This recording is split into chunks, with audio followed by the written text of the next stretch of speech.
Alas 5:10 na, 1 Western Visayas na. Alas 5:10 na, 1 Western Visayas na.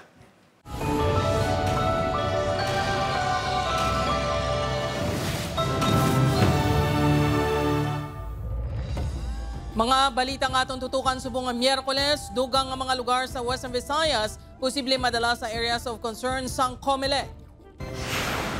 Pila ka lugar sa Iloilo hugot na nga ginamonitor sang COMELEC kag kapulisan bangod sa intense political rivalry. 41 anyos nga lalaki gintiro sang kasilingan nga isa ka retirado nga Coast Guard sa Molo, Iloilo City. Biktima kag suspect madugay na nga may tema-tema. 51 anyos nga Iloy, ginlutang patay sa lalaking kasilingan sa Bacolod City bangod sa chismis. Isa pa kaido nga ginapatihan ginlabok kag ginliswahan sa ininit na sapuan patay sa Antique.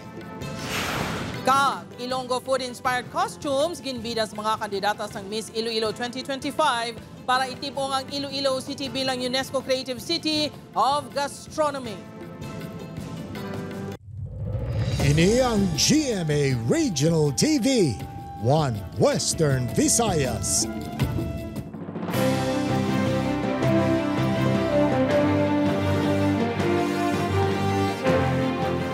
Mayong hapon, ako si Gertrude Charlatan. Pila ka lugar sa riyon hugot nga ginamonitor sang COMELEC kag kapulisan bangod sa intense political rivalry. Police Regional Office 6 naka-alerto apisar wala pa sang may na-monitor nga armed group sa riyon nga posible gamiton sa mga politiko sa eleksyon. Ini ang gintutukan ni Kim Salinas live sa Barangay Bulilao, Mandurriao. Kim?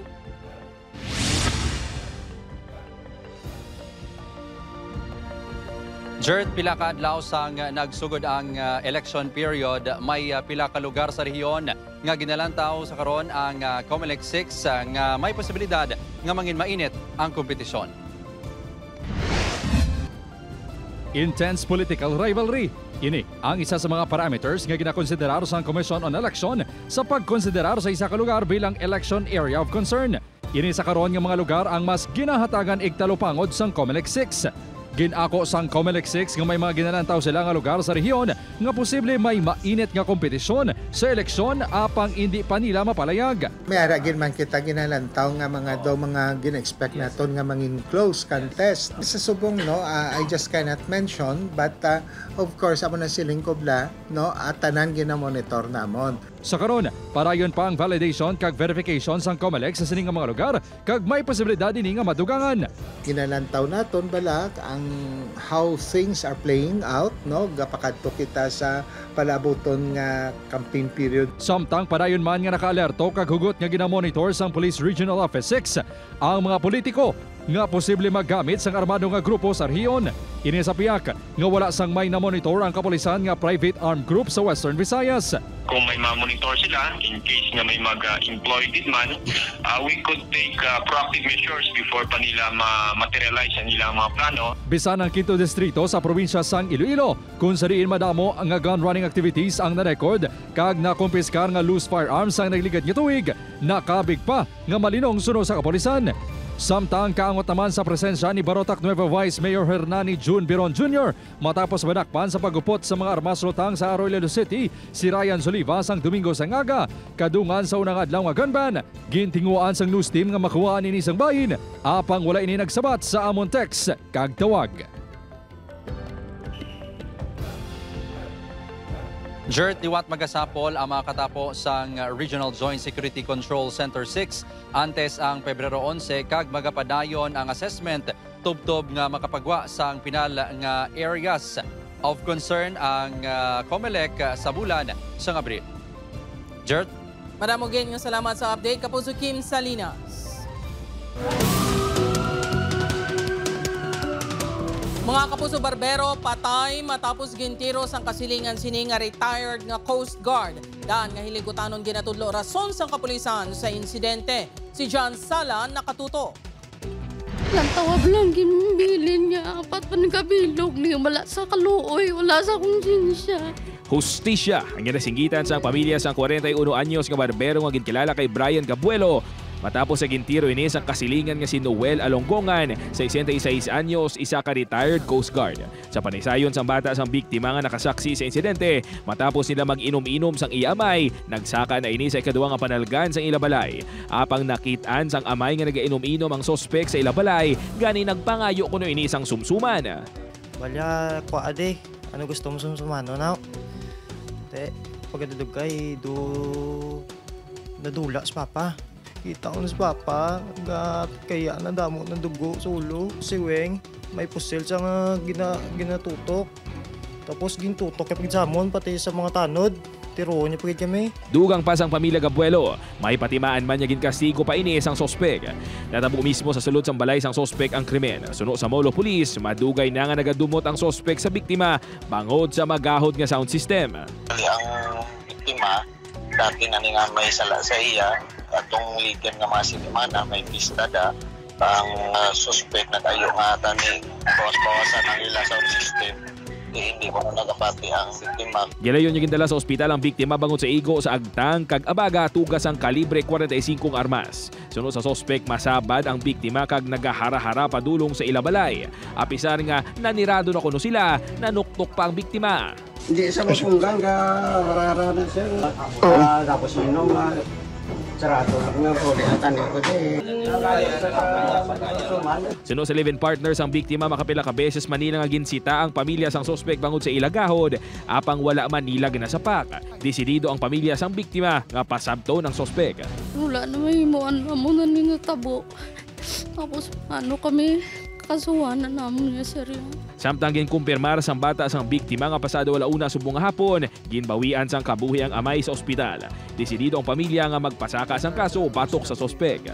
Upod kay Hans Tisherto, John Sala. 1 Western Visayas. Para sa dugang nga mga balita sa Bacolod City kag pila ka lugar sa Western Visayas, mangin kaupod ta si Adrian Prietos. Adrian?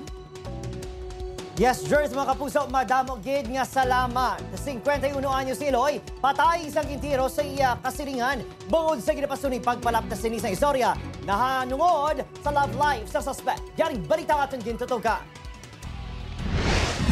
Sa nagtiro, tani madakpan sa blakag nga payo, mami bulay nga sa mga tao nga makakita siya, tani manugid, mahatay informasyon sa mundo sa. Hindi mabato ni Jericho kag sang tatlo pa ka makauturan sini ang nadangatan sang Eloy si Jeneline Permejo. Ginbawian ni sang kabuhi matapos gintiro sang ilaman ng kasilingan nga si Johnny Caburnay, jeepney driver. Nakaagom sa patal nga pila sa likod lapos sa dughan ang biktima rason sang iya kamatayon.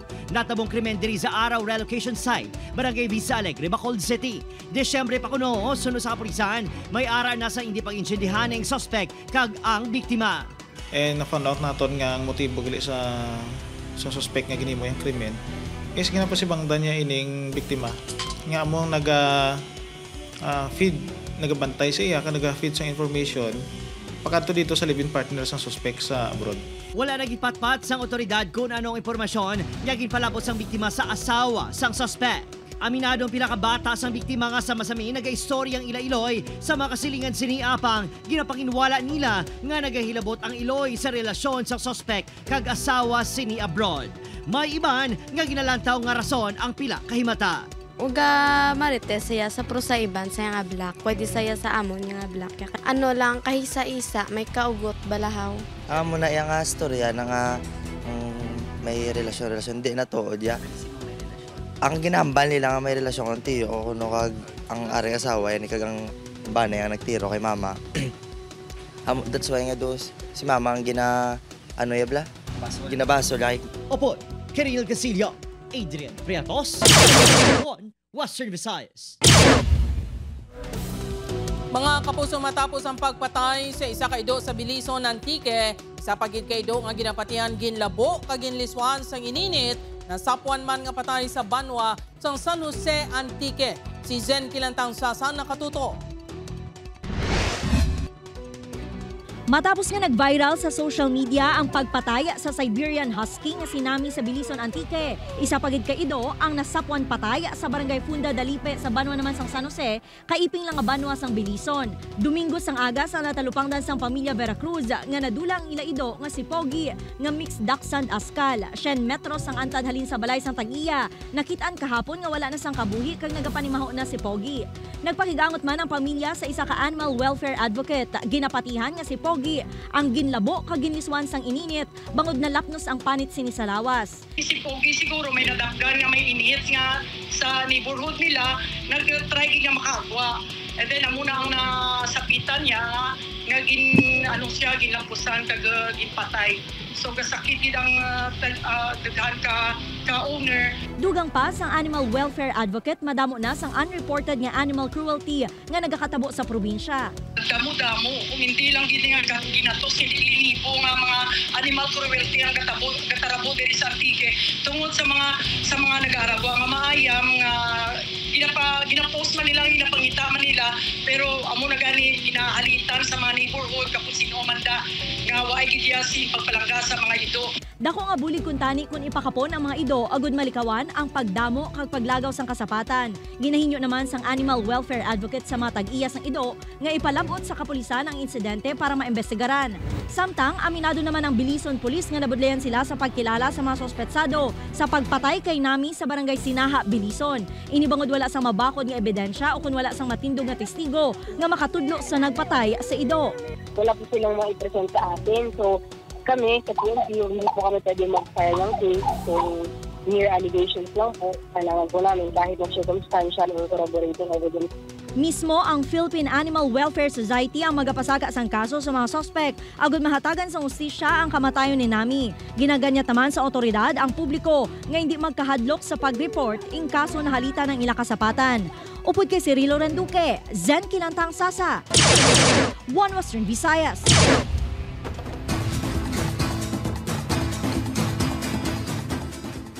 Mga puso, believe Ilonggo food-inspired costumes kinrampa sa mga kandidata sang Miss Iloilo 2025. Mga nakakita sa mga disenyo nagdayaw. Nakatutok, Kim Selina. Gin kagutom, gin kabiliban sa mga Ilonggo ang ini nga mga matahom kag well-crafted designs sang saboroso kag manamit nga Ilonggo food nga ginpasalida sa mga kandidata sa nakaligad nga Miss Iloilo 2025 sa Gastronomy Costume Competition.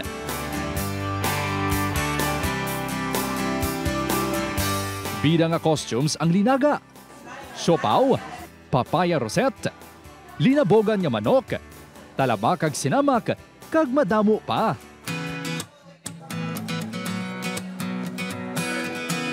Ang estudyante nga si Christine na may sa disenyo sang paborito sining nga siopaw nga ginsuksok sang kandidata sang gimbal. It really caught my attention kasi simula nung una, hindi po talaga na-feature yung mga restos dito sa Iloilo. Si Jinky, hindi makakasang panulukan sa linaga nga panapton nga ginsuksok sang kandidata sang Mandurriao.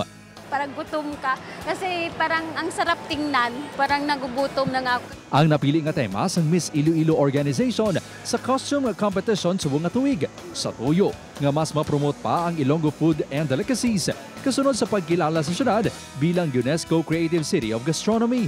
It's all about Iloilo. It's all about promoting Iloilo and showcasing how rich the culture of Iloilo, at the same time how creative Ilonggos are. Our target was actually to promote different kinds of food here in Iloilo that is known and especially not known. Padayon sa karon ang tikang sang Iloilo City LGU, agud mas mapreserba pa kag mapakilala ang iba niya pagkaon nga tatak Ilonggo nga nagapakita sang manggaranon nga kultura kag maragtas sang Iloilo.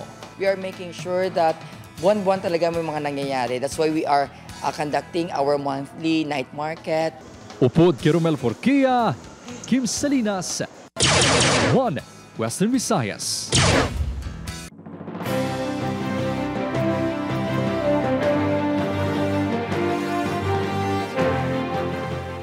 Commission on Elections padayon sa pagpatigayon sa automated counting machine roadshow. Apang kakulang sang interes ng madamo nga pumuluyo pagpanghangkat sa ahensya. Si Julius Bilacaol nakatuto. Kung ikomparar sa nagliligad nga automated elections, mas manami kuno ang makina nga natala na gamiton para sa national and local election sa Mayo 12. Ini ang obserbasyon sa barangay Kagawad sa Ingore, La Paz nga si Lea Horteliosa.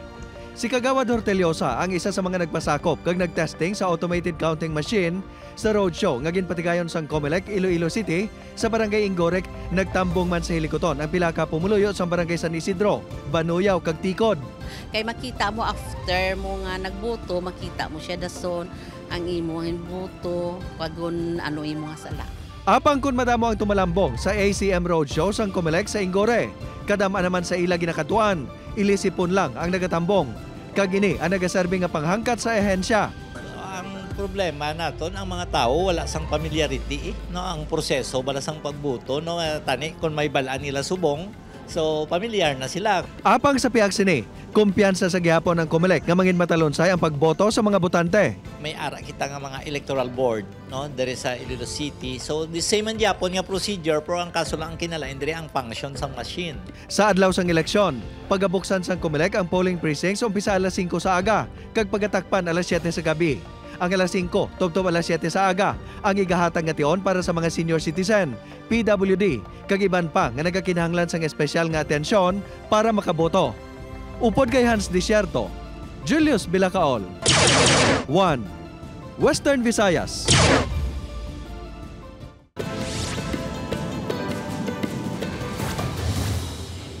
Lunsay nag-angkon sa mga guba ang 7 ka mga salakyan matapos magkarambola sa barangay Balabag, Dumangas. Sunod sa Dumangas MPS, naga-convoy sa pagdulong kay late estancia Mayor Rene Cordero pakadto sa Iloilo City ang mga salakyan sang hinali lang nga may isa nga gulpi nagdulog. Rason nga nagpundo ang nagasunod nga pick-up. Bangod sini, nagkarambola na ang nagasunod pa nga mga salakyan. Wala sa may napilasan sa aksidente pero naglayan ng pamatsyag sa mga sakay sang isa ka salakyan tungod sa impact. Nakaistoryahan na naman ang mga driver sa pagpakayo sa mga na-damage nga salakyan. Dedong arrival naman ang 34 anyos nga lalaki nga ini sa nakabunggo ang ginadala sining motorsiklo sa pader sa barangay Kawayan, Carles, Iloilo, Enero 11 sang gabi. Ginkilala ang biktima kay Antonio Alfon Jr., 34 anyos, isa ka construction worker kag residente sa Natividad Pilar, Capiz. Patal nga pila sa ulo ang naagom sang biktima. Sa investigasyon sang Carles Municipal Police Station, padulong kuntani ang biktima sa barangay Tarong, Carles, sang natabo ang aksidente. Aga na sa nakitaan sang pila ka pumuluyo ang bangkay sang rider. Na-recover kay alias Soksok, 27 anyos nga tukhang surrenderer sa barangay Bacau, Mandurriao, ang 18 ka sachet sa suspected shabu nga ginabanta nagabugat sa 50 gramos kag may estimated value nga 380,000 pesos. Suno kay Captain Ryan Christinot, Chief sang City Drug Enforcement Unit, nakaagi na preso ang suspect sang 2018 sa kaso may kaangtanan sa illegal drugs kag nakagwa sang 2019 pinaagi sa plea bargaining agreement. Dugang ni Inot, nalakip man ang ngalan sang subject sa Barangay Anti-Drug Abuse Council list sa monitoring sang pulis. May nagadulong sang supply sang illegal nga droga si Ebalay. Nagika naman sa nagkalain-lain nga distrito sa syudad ang mga parokyano sang suspect. Ini ang GMA Regional TV, 1 Western Visayas. Mga kapuso, First Division sang Korte Suprema ginpahanugutan ng commercial fishing sa municipal waters. Mga magagmay nga manok pangisda nagakabalaka sa mangin epekto sini sa ila palang abuhian. Si Zen Kilantang Sasa nakatuto. Ginakabalakan sa mga manugpangisda sa Oton, Iloilo ang pagpahanugot sang commercial fishing sa sulod sang 15-kilometer boundary sang municipal waters. Ini kasunod sa ginpagwa nga desisyon sang Supreme Court nga nagadeklarar sang pila ka probisyon sang Fisheries Code kag ang implementing rules and regulations sini nga unconstitutional. Mismo ang Bureau of Fisheries and Aquatic Resources ang nag-apela sa SC ruling bangod ginaproteheran sang ahensya ang small-scale fishers kag coastal communities. Ginalantaw sa mga manugpangisda nga dako ang mangin epekto sa ila palang abuhian in kaso nga makasulod na ang mga commercial fishing vessel sa ila area. Hindi kinapwede gidya. Kahit lain man na to ila area, laamo niya, lain man din mo. Kaya kung kami karon masulod karon sa ila area to, basi kung ano kami nila, mo na, sisaon bla, mo na, munto, nga mo na. Kung ila area, ila lang. Amon na, amon man. Hindi pwede siguro kayo, guba ang pangbuyan ng tao, sigad eh. Ay mo na ang pengaron mo lang medyohan mo. Ang iban nga manugpangisda ginasuhestyon nga kuntani hatagan sila sa alternative livelihood kag magpatuman sang closed season sa pagpangisda. Bilong to may seasoning ta mo nga bulan o 6 month munta tanay sa pangisda. Tagaan ta mga tao ta sa barangay sang pangabuhi amisan nga jamay lang. Di kun di ta na pide pasudlan sa dagko nga bisel na ma'am kay kung sudlan dagko bisel ang kuha namon nga maksimum nga gagmay lang ubuson sang dagko nga bisel na. Sa subong, wala pa maka-issue sang statement ang BFAR 6 angot sa issue. Upod kay Cirilo Randuque, Zen Kilantang Sasa. One Western Visayas. Arang nagabuko ng sopreo.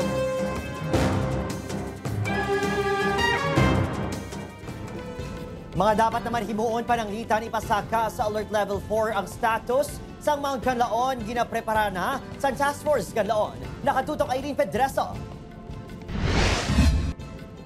Bangod sa hindi mapaktan nga aktibidad sang Mount Canlaon kag posibilidad sang liwat nga paglupok sini, ginapanghandaan subong sang Task Force Canlaon ang posible pagpa-evacuate sang dugang nga 10,000 ka pamilya sa Negros Occidental. Pananglitan ipasaka sa Alert Level 4 ang status sang bulkan. Kung matabo, halin sa 6 kilometers, magalapad sa 10 kilometers ang permanent danger zone. Level 4, dalawang bagay. Maghahabol tayo sa paghahanda. Kasi 100,000 na tao, hindi biro. Pagdating sa pagkain, sa medical kits, hygiene kits, ang DSWD, ang Office of Civil Defense, ang Department of Health, ready tayo dyan. But silingon, madugangan pa ang masobra 1,000 ka mga pamilya nga nagapabilin subong sa evacuation centers. Plano nga hatagan sa palangabuhian ang evacuees agud mapadayon gihapon ang ila pagpangabuhi. Bilang paghahanda, tinitingnan natin yung posibilidad na matagal to. So tingnan natin yung posibleng temporary livelihood programs for them. Sunod naman sa lakas sila na LGU, apisar amat-amat na nga natukod ang 10 cities sa Himamaylan City. Wala pa naplastar ang Memorandum of Agreement kung sa diin kung tani nakasaad ang kasugtanan kung anong himuon sa evacuees nga ipadala sa lugar. Pero kung sa loan ko sila nga dikto, dapat nakapreparar na. Ginapalamong ko tanon pa kung sino masagod, sino maatipan. Actually, naka-istorya na kami ni Mayor Tungson. Plano sang alkalde nga magapangayos sang dugang nga pondo sa national government sa tion nga ipasaka sa Alert Level 4 ang Mount Canlaon. Upod Keruel Banggoy, Aileen Pedreso, One Western Visayas.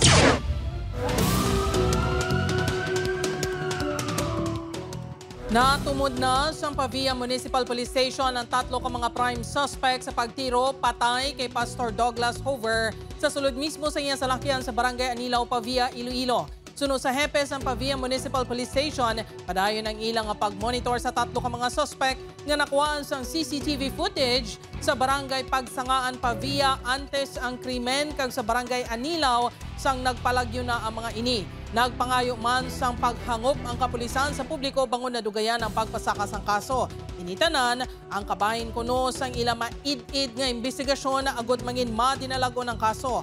Liwat naman gintingwaan nga makuha ang bahin sang pamilya sang biktima apang wala sang may nagatubang sa news team sang ginpadulungan ang ila ginaistaran sa Barangay Quintinsalas, Haro. Papusa sa Bacolod City naman, rider kag ang kasini aresado matapos makuhaan sa suspected Cebu sa ginkasang Comlec checkpoint sa Bacolod. Yaring balita nga itong gintutukan. Preso subong sa Police Station 7 sa Bacolod City ang mag-abyan nga alias Romnick kag alias Aljon matapos makuhaan sa suspected Cebu sa Comlec checkpoint sa boundary sa Murcia kag Mansilingan kagabi. Sunod sa pulisan, nakita mismo sa police personnel nga ginhaboy pa sa mag-abyan nga sakay sa motorsiklo ang ginapatyan Cebu sa nakita nga may checkpoint sa unhan. Wala na hulogin haboy agad. Amo na ang statement sang pulis nga naka-aresto sa ila. Nag-attempt sila nga magwa sa malagyo sa checkpoint area. That's why na-flag down. Pag-flag down sa ila. Apang, hugot nga nagpanginwala ang duha. Hindi ko ka nagbalo sir kung dito dapat. Wala mga magagamit. Magapangatubang sang kaso nga paglapas sa RA 9165 ang duha ka rider. Samtang, nagapanumdom naman ang kapulisan nga temporaryo nga isungka sa police station ang mga pusil nga wala pa ma-renew ang lisensya. For those firearms holder nga expired ang ilang mga lisensya, they could deposit temporarily sa atong sa mga stasyon until such time nga ma-process nila. Opo, Kirinil Casillo, Adrian Priatos, 1 Western Visayas. Mga kapuso, nagapanawagan subong ang kapulisan sa Buena Vista, Guimaras sa kung sino man ang nadulaan sa himatang nga babae nga basi ini ang bangkay nga nasapuan nga hublas kahina sang aga sa Bakhawan Barangay Tanag sa mga Banwa. Yara na sa state of decomposition ng bangkay nga suno sa kapulisan, mga ginabulubanta 30 anyos ang pangidaron, shoulder level ang buhok, kag ginabulubanta nagataas ang 5 katapa kag 3 kapulgada. Base sa pagpangusisa sa scene of the crime operatives kag Buena Vista Police, wala man sang indikasyon sa lawas ang biktima nga may foul play sa kamatayon sini. Ginalantaw nga base na lumos ini kag ginsampay lang sa lugar bangod wala man sang gin-report nga missing sa Buena Vista. Apang bangon hublas ini sang nasapuan, ginarekomendar sang kapulisan nga ipaidalom ini sa autopsy kung maklaim na sang iya pamilya. Autopsy natin para mabala natin kung bala may gunto na ang iya kamatayon.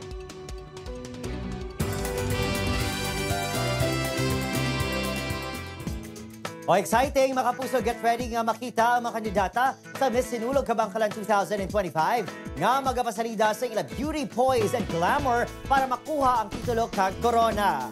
Buwas na ina January 16 hiwaton ang Grand Coronation Night 7 p.m. kung sa diin may kabahin sa Nagazini Ganados, Christopher Martin kag Lexi Gonzalez. Siyempre, mangin star-studded man ang mother of all Philippine festivals, ang Kalibo, Senyor Santo Niño at Atihan 2025. Bangod, makiati-atihan man ang aton Kapuso Stars. Kita na kita buwas January 16, 8 p.m. sa Pastrana Park sa Kapuso Fiesta kung sa diin. Magadala sa Kasadya, sa Beauty Gonzalez, Sofia Pablo, Alan Ansay, kag Sean Visaga. Hello mga kapuso sa Kalibo, Aklan. Happy Ati-Atihan Festival. Magkita-kita po tayo dyan sa Thursday para sa isang masayang Kapuso Fiesta. Yes, 8 p.m. po yan sa Kalibo, Pastrana Park. Excited na po kami makifesta sa inyong lahat. See you mga kapuso! Ini ang GMA Regional TV, 1 Western Visayas.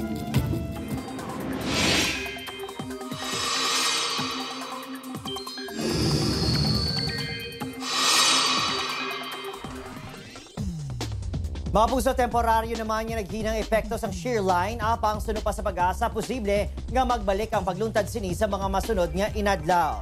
Apang posible man magpaulan ang ibang pang weather systems, subong sa ukon kasubong sa amihan easterlies kag thunderstorms. Nagabuglaw naman ang panahon sa pinakabahin sa pungsod bukod sa mabasog ang huyop sa amihan.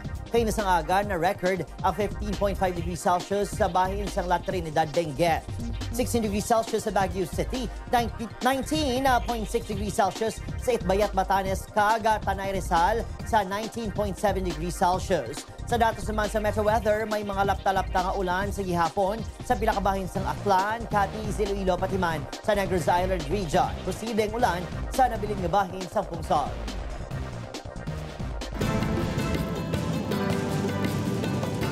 Mga kapuso, yari ang mga bakante nga posisyon sa GMA Network nga sarang ma-applyan.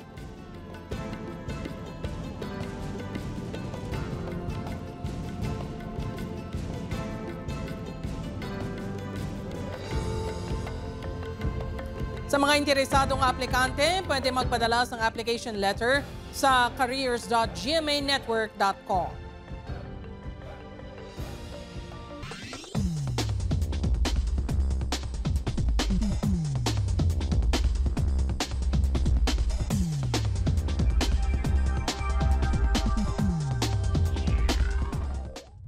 Sa aton mga kapuso diri sa Western Visayas, kag subong man sa aton mga kapuso abroad, madamo gid nga salamat sa pagtutok. Mag-isa kita kag hibalo ng mga balita tungod local news matters. Ako si Gertrude Charlatan, ini ang 1 Western Visayas, bugos nga puwersa para sa mas dako nga misyon kag mas masangkat nga pagserbisyo sa pungsod.